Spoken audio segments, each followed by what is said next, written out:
ओम शांति। 17 जून 2026 बाबा का साकार मुरली।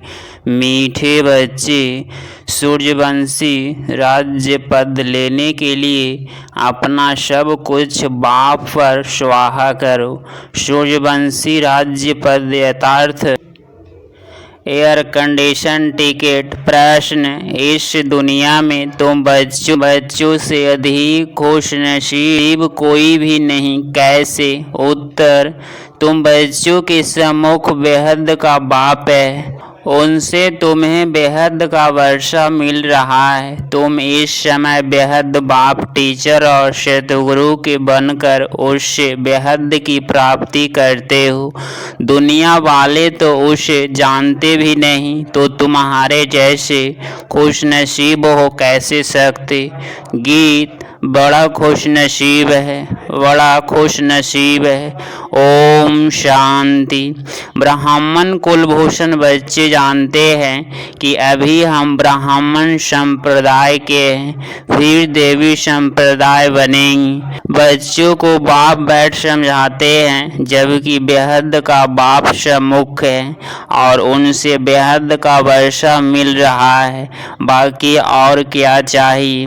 भक्ति मार्ग कब से चलता है यह कोई को पता नहीं है। भक्ति मार्ग वाले भक्त भगवान को अथवा ब्राइट्स ग्रूम को याद करते हैं, परंतु बंडर है कि उनको जानते नहीं।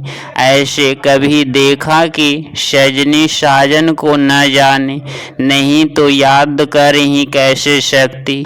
भगवान तो सबका बाप ठहरा, बच्चे बाप को याद करते हैं, परंतु पहचान बिगर याद करना सब व्यर्थ हो जाता है। इसीलिए याद करने से कोई फायदा नहीं निकलता।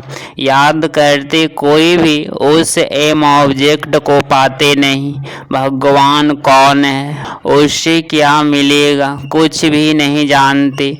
इतनी सब धर्म, क्राइस्ट, बौद्ध आदि अथवा धर्म स्थापन करने वाले को उनके फॉलोअर्स याद करते हैं, परंतु उनको याद करने से हमको क्या मिलता है, कुछ भी पता नहीं है।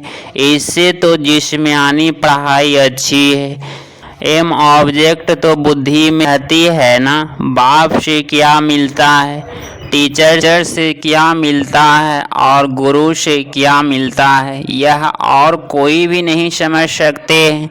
तुम यहाँ बाप के, फिर टीचर के, फिर सतयुग के बनते हो। बाप और टीचर से गुरु उच्च होता है। अब तुम बच्चों को निश्चय हुआ है कि हम बाप के बने। बाबा हमको 5000 वर्ष पहले मुसाफिर आकर करके स्वर्ग का मालिक बनाते हैं, यथार्थ शांति धाम का मालिक बनाते हैं। बाप कहते हैं, लाडले बच्चे तुम मुझसे अपना वर्षा लेंगे ना? सब कहते हैं, हाँ बाबा क्यों नहीं लेंगे। अच्छा, चंद्रवंशी राम पद पाने में राजी होंगे, तुमको क्या चाहिए? बाप सौगात ले आए हैं, तुम सूर्यवंशी लक्ष्मी को वरेंगे या चंद्रवंशी सीता को? तुम अपनी शक्ल तो देखो, श्री नारायण को व श्री लक्ष्मी को वरने लायक हो, बिगर लायक बनने के वर कैसे सकते? अब बाप बैठ समझाते हैं, हो बहो कैसे कल पहले समझाया था, फिर से समझा रहे हैं। तुम फिर से आकर वर्षा ले रहे हो। तुम्हारी ये ऑब्जेक्ट ही है बेहद के बाप से बेहद का वर्षा लेने की। वह है सूर्यवंशी राज्य पद, सेकेंड ग्रेड है। चंद्रवंशी जैसे एवर कंडीशन है, फर्स्ट क्लास सेकंड क्लास होते हैं ना, तो सतयुग की पूरी राजधानी एयर कंडीशन समझो, एयर कंडीशन से उच्च तो कुछ होता नहीं। फिर है फर्स्ट क्लास। तो अब बाप कहते हैं तुम एयर कंडीशन का सूर्यवंशी राज्य लेंगे, वह चंद्रवंशी फर्स्ट क्लास का, उससे भी कम तो फिर सेकंड क्लास में नंबरवार वारिस बनो, फिर तुम पीछे पीछे आकर राज्य पाएंगे। नहीं तो थर्ड क्लास प्रजा, फिर उसमें भी टिकट रिजर्व होती है। First class reserve, second class reserve, नंबरवार दर्जे होते हैं ना। बाकी सुख तो वहाँ ही है, अलग अलग कंपार्टमेंट है ना। साहूकार आदमी टिकट लेंगे एयर कंडीशन की, तुम्हारी में साहूकार कौन बनते हैं? जो सब कुछ बाप को दे देते हैं। बाबा यह सब कुछ आपका है। भारत में ही महिमा गाई हुई है। सौदागर, रत्नागर, जादूगर, यह महिमा है बाप की, न कि श्री कृष्ण की। श्री कृष्ण ने तो वर्षा लिया, सतयुग में प्रलब्ध पाई, वह भी बाबा का बना। प्रलब्ध कहाँ से तो पाई होगी ना। लक्ष्मी नारायण सतयुग में प्रलब्ध भोगते हैं। अब तुम बच्चे अच्छी रीति जानते हो, जरूर इन्होंने पास्ट में प्रलब्ध बनाई होगी ना। नेहरू की प्रलब्ध कितनी अच्छी थी, जरूर अच्छे कर्म किए थे। बिगर ताज भारत का बादशाह था। भारत की महिमा तो बहुत है, भारत जैसा उच्च देश कोई हो नहीं सकता। भारत परम पिता परमात्मा का बर्थ प्लेस है। यह राज्य कोई की बुद्धि में नहीं बैठता, परमात्मा ही सबको सुख शांति देते हैं। आधा कल्प के लिए भारत ही नंबर 1 तीर्थ स्थान है। परंतु ड्रामा अनुसार एक बाप को बोलने से सृष्टि की हालत कैसी हो गई है। इसीलिए शिव बाबा फिर से आते हैं। निर्मित तो कोई बनते हैं ना। अब बाप कहते हैं अशरीरी भव, अपने को आत्मा निश्चय करो। मैं आत्मा किसकी संतान हूँ यह कोई जानते नहीं, बंडर है ना। कहते भी हैं ओ गॉड फादर रहम करो। शिव जयंती भी मनाते हैं, परंतु वह कब आए थे कोई को पता नहीं है। और यह है 5000 वर्ष की बात। बाप ही आकर नई दुनिया सतयुग स्थापना करते हैं। सतयुग की आयु लाखों वर्ष तो है नहीं, तो घोर अंधियारा है ना।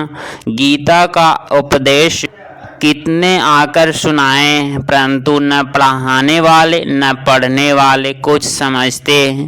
बाप कितना सहज कर समझाते हैं। सिर्फ बाप को याद करो। गृहस्थ व्यवहार में रहते कमल फूल समान बनो। विष्णु को भी सब अलंकार दिए, शंख भी दिया है, फूल भी दिया है। वास्तव में देवताओं को थोड़े ही दिया था।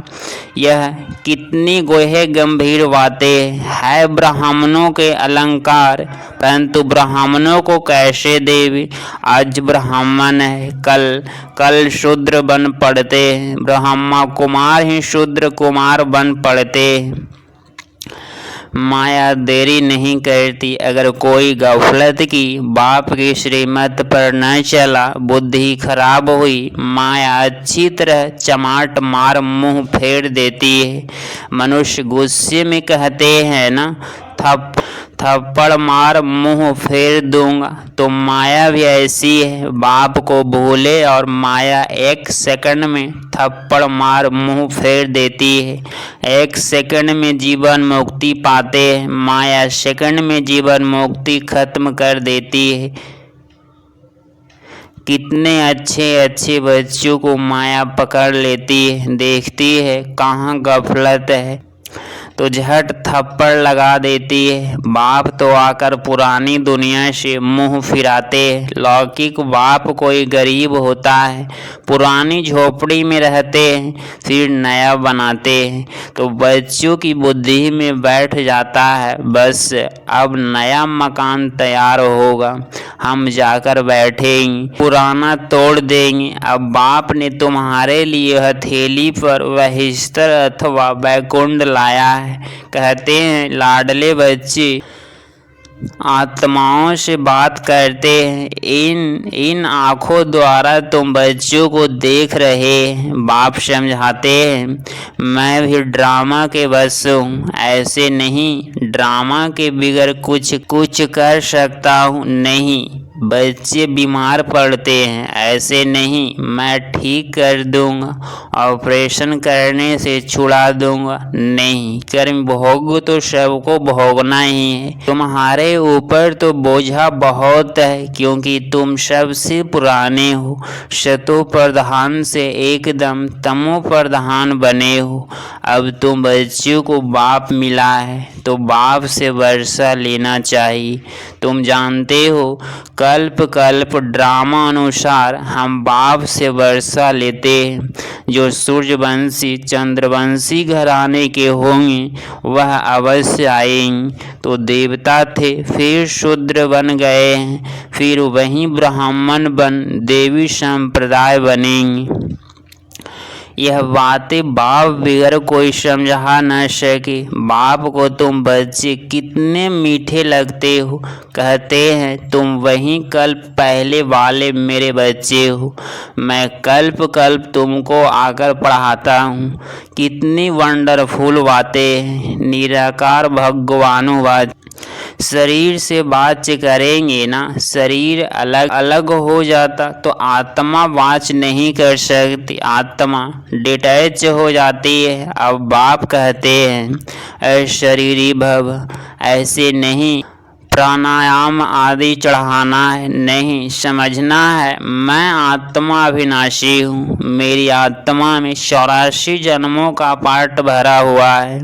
बाप खुद कहते हैं मेरी आत्मा भी जो एक्ट करती है वह सब पाठ भरा हुआ है। भक्ति मार्ग में वहाँ पाठ चलता है, फिर ज्ञान मार्ग में यहाँ आकर ज्ञान देते हैं। भक्ति मार्ग वालों को ज्ञान का पता ही नहीं है। कोई ने शराब पिया नहीं तो टेस्ट का कैसे पता हो। ज्ञान भी जब लेवे तब पता पड़े। ज्ञान से सद्गति होती है तो जरूर ज्ञान सागर ही सद्गति कर सकते हैं। बाप कहते हैं मैं सर्व का सतगति दाता हूँ। सर्वोदय है ना, कितने किस्म किस्म के। वास्तव में तो सर्व पर दया करने वाला बाप है। बाप से कहते हैं हे भगवान रहम करो, तो सब पर रहम तो करते हैं। बाकी सब है हद के रहम करने वाले। बाप तो सारी दुनिया को शतो प्रधान बनाते हैं, उसमें तत्व भी शतो प्रधान बन जाते। यह काम है ही परमात्मा का। तो सर्वोदय का अर्थ कितना बड़ा है। एकदम सब पर दया कर लेते हैं। स्वर्ग की स्थापना में कोई भी दुखी नहीं होता है। वहाँ नंबरवार फर्नीचर वैभव आदि मिलते हैं। दुख देने वाले जानवर मक्खी आदि कोई नहीं होते। वहाँ भी बड़े आदमी के घर में कितनी सफाई रहती है। कभी तुम मक्खी नहीं देखेंगे, कोई मच्छर आदि घुस न सके। स्वर्ग में कोई की ताकत नहीं जो आ सके। गंध करने वाली कोई चीज होती नहीं। नेचुरल फूलों आदि की खुशबू रहती है। तुमको सूक्ष्म बदन में बाबा खुशी रस पिलाते हैं। अब सूक्ष्म बदन में तो कुछ भी है नहीं। यह सब साक्षात्कार है। बैकुंठ में कितने अच्छे अच्छे फूल बगीचे आदि होते हैं। सूक्ष्म बदन में थोड़े ही बगीचा रखा है। यह सब है साक्षात्कार। यहाँ बैठे हुए तुम साक्षात्कार करते हो। गीत भी बड़ा फर्स्ट क्लास से है। तुम जानते हो हमको बाप मिला है और क्या चाहिए। बेहद के बाप से बेहद का वर्षा लेते हैं तो बाप को याद करना चाहिए। बाप की मत मशहूर है। श्रीमत से हम श्रेष्ठ ते श्रेष्ठ बनेंगे। बाकी है सबकी आश्री मत। इसीलिए वह जानते नहीं कि सतियों में स्वेद सुख था। लक्ष्मी नारायण का राज्य था। छोटेपन में बड़े वही राधे कृष्ण है, उनके चरित्र आदि कुछ है नहीं। स्वर्ग में तो सब बच्चे बड़े फर्स्ट क्लास होते हैं, चंचलता की कोई बात ही नहीं होती।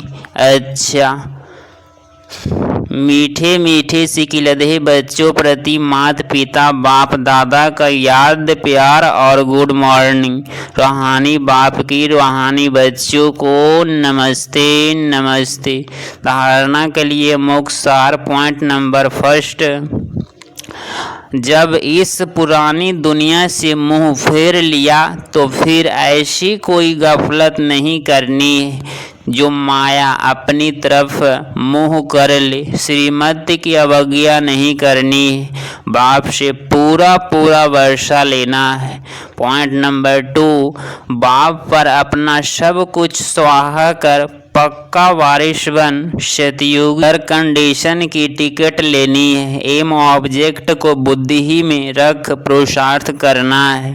17 जून 2026 का वरदान, स्व स्थिति द्वारा सर्व परिस्थितियों का सामना करने वाले अव्यक्त स्थिति अभ्यासी भव। जब अव्यक्त स्थिति के अभ्यास की आदत बन जाएगी तब स्व स्थिति द्वारा हर परिस्थितियों का सामना कर सकेंगे और यह आदत अदालत में जाने से बचा देगी। इसीलिए इस अभ्यास को जब नेचुरल और नेचर बनाओ, नेचुरल कैलेमिटी जो हो, क्योंकि जब सामना करने वाले स्व स्थिति से हर परिस्थिति को पार करने की शक्ति धारण कर लेंगे तब पर्दा खोलेगा। इसके लिए पुरानी आदतों से, पुराने संस्कारों से, पुरानी बातों से पूरी वैराग्य चाहिए। स्लोगन, स्वयं को निर्मित करनहार समझो तो किसी भी कर्म में थकावट नहीं हो सकती। मातेश्वरी जी के अनमोल महावाक्य, मनुष्य लोक, देवलोक, भूत प्रेतों की दुनिया का विस्तार। बहुत मनुष्य प्रश्न करते हैं, यह जो अशुद्ध जीवात्माएं जिनको गृहस्थ कहा जाता है, यह सच है या कल्पना है अथवा हम है? उस पर आज स्पष्ट समझाया जाता है कि मनुष्य आत्मा जब विकर्म करती है तो उनको अनेक प्रकार से सजाएं भोगनी अवश्य पड़ती है, और भोगनी भी मनुष्य जन्म में है, न कि जानवर पक्षी और पशु योनि में। दुख सुख भोगने की महसूसता मनुष्य को जाती है, न कि जानवरों में। इस सृष्टि खेल में मुख्य पार्ट मनुष्य का है। यह जानवर पक्षी आदि तो जैसे सृष्टि ड्रामा की शोभा है। सारे कल्प के अंदर सतयुग आदि से कलयुग के अंत तक मनुष्य आत्माएं की 84 जन्म है। बाकी यह 84 लाख तो जानवर पक्षी आदि की वैरायटी हो सकती है। अब यह सब राज्य परमात्मा में बिगड़ कोई नहीं समझा सकता। आत्माओं का निवास स्थान है ब्रह्मा तत्व यथार्थ निराकारी दुनिया। बाकी इन जानवरों की आत्माएं ब्रह्मा तत्व में नहीं जा सकती, वह इस आकाश तत्व के अंदर ही पार्ट बजाती है। उन्हों का भी मर्ज इमर्ज का और सतो रजो तमो में आने का पार्ट होता है। इसीलिए प्रवृत्ति के बहुत विस्तार में ना जाकर पहले हम अपने आत्मा का कल्याण करें। यथार्थ मन मना भव। अब आते हैं मनुष्य आत्मा पर। तो जो आत्माएं अशुद्ध कर्म करने से विकर्म बनाती है, अशुद्ध संस्कार अनुसार जन्म मरण के चक्कर में आए, आदि मध्य अंत यथार्थ मरने के समय अपने किए हुए विकर्मों का सत्कार पाए, सूक्ष्म में सजा भोगनी है। इस थोड़े समय में अनेक जन्मों का दुख महसूस होता है, फिर शरीर छोड़ जाकर गर्भ जेल में दुख भोगती है। और फिर संस्कार अनुसार ऐसे माता पिता के पास जन्म ले, वहाँ भी अपने जीवन में सुख दुख भोगती है। इसको कहा जाता है आदि मध्य अंत। परंतु कोई कोई आत्मा को जल्दी शरीर नहीं मिलता है, वह आकारी रूप में इस आकाश तत्व के अंदर घोष्ट बन भटकती रहती है। यह भी एक सजा है, यथार्थ भोगना है। उस अशुद्ध जीवात्मा के साथ किसी का हिसाब किताब होता है तो वो उसमें प्रवेश कर उनको दुख देती है। यथार्थ हिसाब किताब चौकतू कर फिर जाकर अपना शरीर धारण करती है। कोई जीवात्मा तो जिसमें प्रवेश करती है उनको बहुत मारती भी है, बहुत कष्ट देती है, परंतु यह सब हिसाब किताब के अंदर भोगना प्रकार है। जो सभी मनुष्य तन में ही सुख दुख महसूस होता है। यह तो आपको समझाया गया है कि जो आत्मा मुक्ति धाम में इस शकारी खेल में आती है वो बीच में वापस मुक्ति धाम में जा नहीं सकती, परंतु अपने किए हुए शुद्ध कर्मों अनुसार संस्कार ले सुख के चक्कर में आती है। सभी आत्माओं का पुनः जन्म होता है, सिर्फ एक परमात्मा का नहीं होता है। अच्छा, ये व्यक्ति सारे सदा हर्षित रहने के लिए अपनी नेचर को सरल बनाओ, सहनशील बनो। बाप दादा को सबसे प्यारे साफ दिल वाले बच्चे, साफ दिल सदा बाप दादा के दिल तख्त नसीन है। वे वृत्ति में, सृष्टि में, बोल में, संबंध संकल्प में सरल और स्पष्ट एक समान दिखाई देते हैं। सरलता की निशानी है दिल दिमाग बोल एक समान। दिल में एक बोल में दूसरा, यह सरलता की निशानी नहीं है। सरल स्वभाव वाले सदा निर्माण चित्त, निहंकारी, निस्वार्थी होते हैं। वे सरल चित्त, सरल वाणी, सरल वृत्ति, सरल दृष्टि वाले होते हैं। अगर आप इस चैनल पर डेली मुरली क्लास सुन रहे हैं तो चैनल को प्लीज़ सब्सक्राइब करें और नोटिफिकेशन ऑल पे क्लिक करें। मिलते हैं अगली मुरली क्लास में। ओम शांति।